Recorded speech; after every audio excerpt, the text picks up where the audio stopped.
Clay, Mark Schwartz, ESPN. Draymond said a few days ago that he is the best defender ever.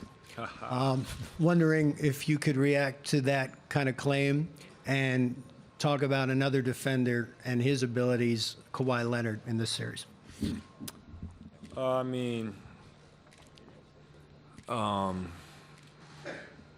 both those two can be in the argument, especially of our time, this generation.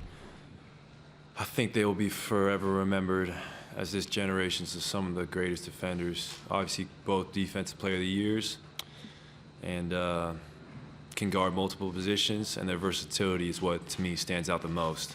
It's not like they're just protecting the rim, but they can guard 1 through 5 and do it so effectively. So that's my thoughts on both them. As for Draymond's claim that he's the best ever?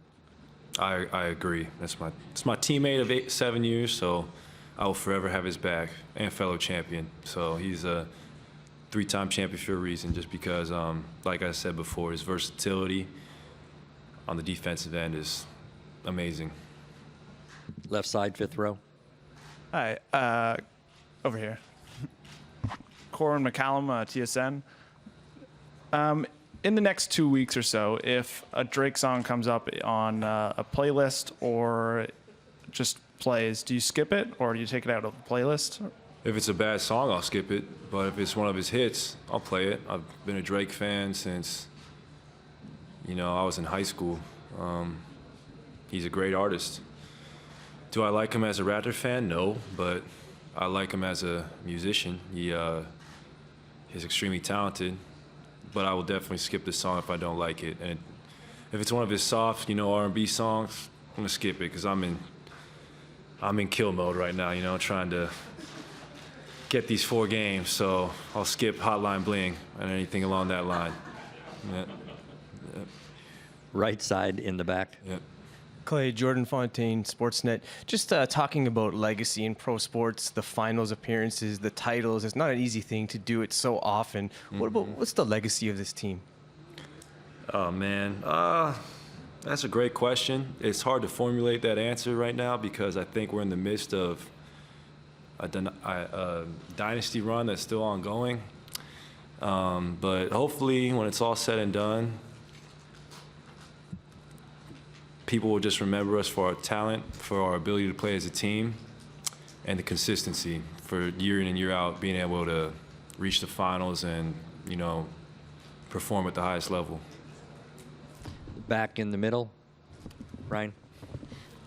Brian Mahoney, Associated Press. Clay, I know this is a new opponent, but you've played a lot of these guys previously in the Western Conference playoffs, so you're familiar with them.